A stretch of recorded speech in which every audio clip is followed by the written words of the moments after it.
So this is probably going to be the most extreme thing I have done thus far with a Harbor Freight welder. So we recently bought this is a Ford 501 Sycamore 1492. I don't know if you guys can read that. Yeah, you can. And it should work and everything. However, we had to cut down the PTO shaft. And unbeknownst to me, this PTO shaft here, it is... So there's this piece here, which is a big, thick hunk of steel. And that fits into this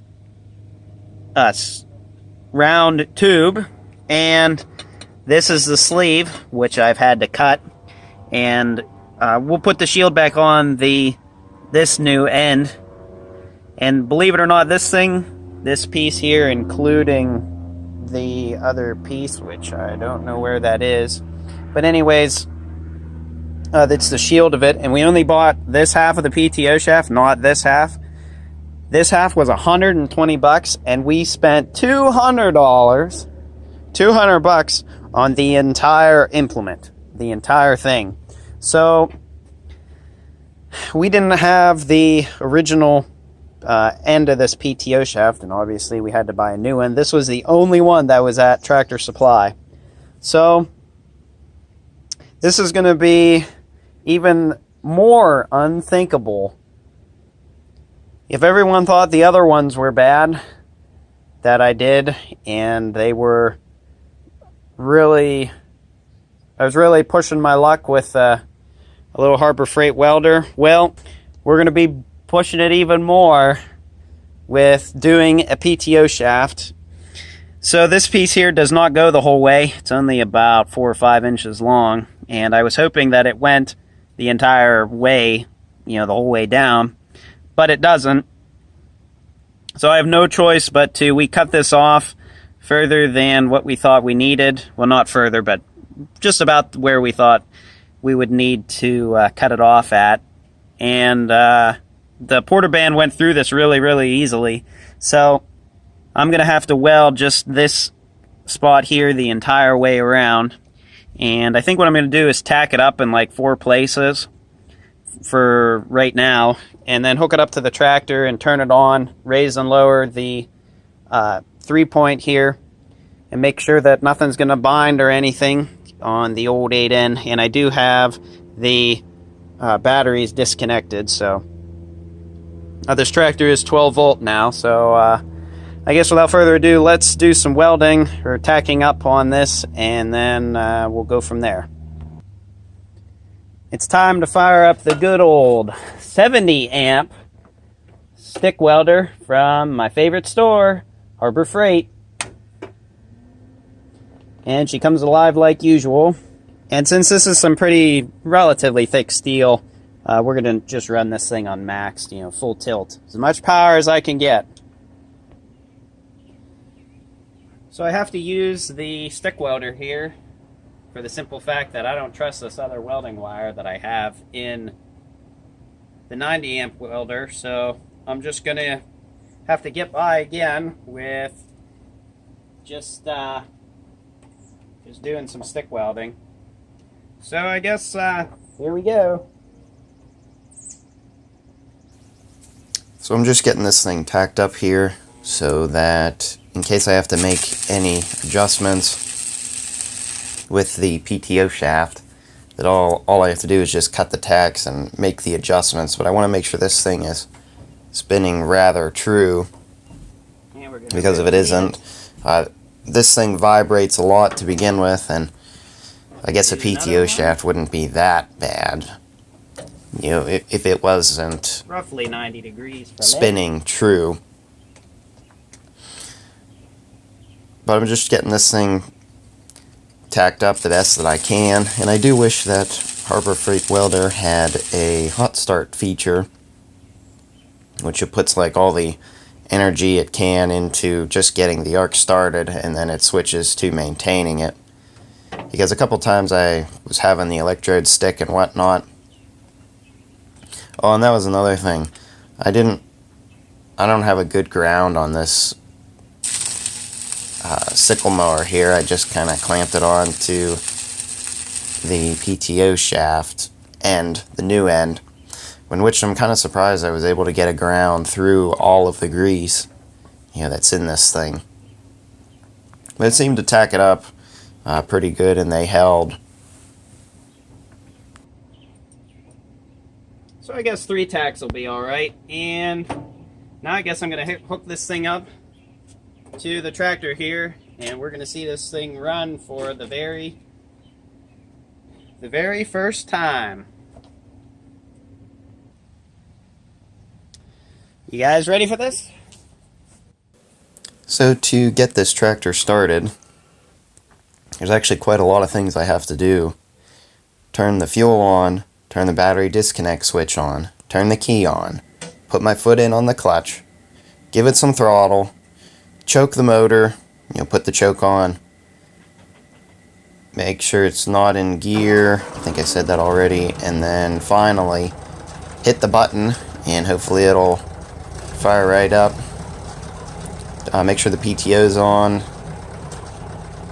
and let my foot off the clutch and it'll fire right up. I think it's pretty neat seeing this thing run, and who knows how many years. It could have been 10-20 years since the last time that this thing was run. Who knows? Well, it seems to function okay, and everything spins alright, so I guess for now, I'll weld it solid. And I'll probably do a couple passes just because I can, and it shouldn't, really shouldn't hurt anything. So we're finally getting this thing fully welded, and I've got to say it is not easy welding something round when you're stick welding. You have to turn it every once in a while, and I guess that's true with every form of welding, but I've pretty much, I wouldn't say I've mastered wire feed welding, with flux core, but I've gotten pretty good at it. Whenever I've ran almost 50 pounds of welding wire through it. And stick welding for me is a lot more difficult. It's, you gotta keep things lit, don't push the metal too much, or don't make the arc too long and the angle, and stick welding is a lot more difficult than wire feed. Time to reload a new stick electrode. Now, what size are these? These are real small electrodes. 1/16 of an inch. In case anyone is wondering, these are 7014 stick electrodes. They're, like I said, they're 1/16 of an inch thick, and they burn through really quickly. You use them up very, very, very fast because they're so thin. And they seem to weld okay. The slag comes right off of them, and I got the welder obviously came from Harbor Freight. Even the gloves, the helmet came from Harbor Freight, and so did the stick electrode. So pretty much everything here that I'm using, even my tool cart, the tool cart that the welder's sitting on, came from Harbor Freight. So as you guys can see, I really like Harbor Freight. Sweet.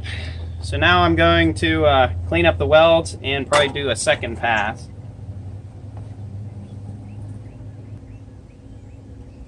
So here is pass number 2.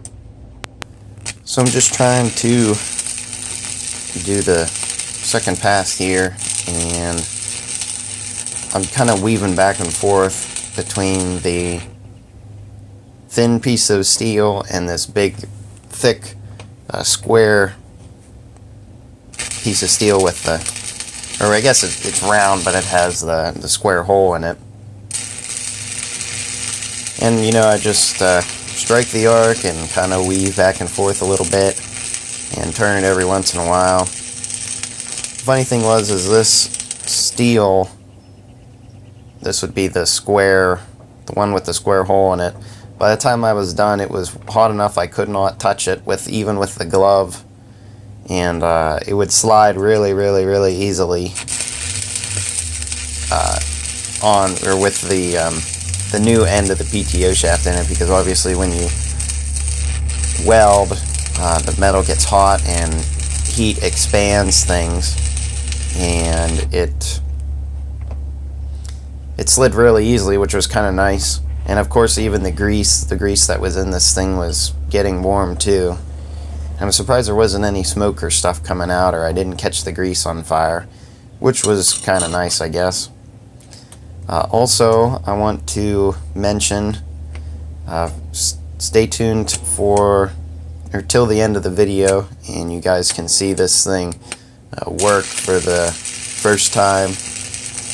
I made that video, I think it was the last video I made before this one, and I was wondering how they would mow those couple of steep banks, and a couple guys guessed what we were gonna do, which was buy the sickle mower, and some said weed whack it, some said push mow it. A couple people even said to get some goats, which that would also mean a fence, and we're probably not going to do that. Not that having goats is bad or anything, but it's just one more thing to weed whack around, and I would hope that the goats would eat around the fence post, but they might not. Now that's probably good enough.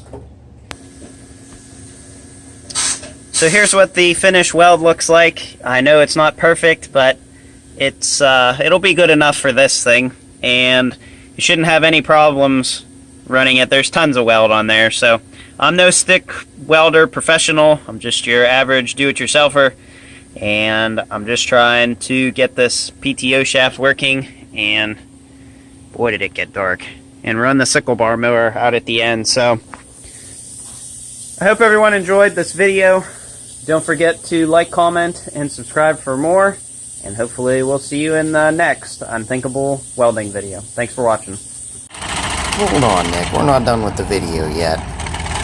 So here, this is the top side of, this would be the spot where I mentioned in the video where it's too steep to mow with a regular tractor, and you can see this mower is doing quite well. I'm really surprised how well it's cutting. That's not too bad. If it's standing up and the cutter bar isn't plugged up, and you're within where it's going to cut, the cutting width, it'll cut it right over, and it really doesn't have any problems doing it. The 8N does not have enough of power left in it after 70 years of use to run a brush hog or bush hog, but oh wow, that's not doing using this, it still has plenty of power left, because all it's really doing is it's just cutting the bottom of it and just letting it fall over again. Now here we had a pretty heavy rainstorm, and everything was pretty wet, so the sickle mower got plugged up here, and it just kind of pushed the grass over, which is not something that we really want. I think here, yeah, there you go. Now it starts just, it's plugged up and it just doesn't cut it. So what you can do to remedy that is actually back up in that same spot. So just put the tractor in reverse, leave the sickle mower down, and it'll fold the grass over the other way, which will then allow you to cut it just fine. And here he's doing, this is my brother running the tractor. He's operating from the lower side, and even still here it kind of got a little plugged up. I'm seeing now you really need to use this implement when it's dry, and really we shouldn't even be driving on the field if it's wet. But it's just, it's one of those things, we're kind of anxious to try this thing out, and if the weather's bad, we still did it. But I'm pretty impressed with this thing. It keeps the tractor up off the bank. And this spot here is about the max reach that we can get with it. this sickle mower, it has a 6-foot cutting swath, and you put the tractor up on the hill another couple feet and it just barely reaches. I wish we had gotten the 7-foot one. I had messaged a guy about it and he never got back to me, but a 7-foot I don't think would fit in the barn. So there you go, there's using the sickle mower, and thanks for watching. Hope everyone enjoyed the video.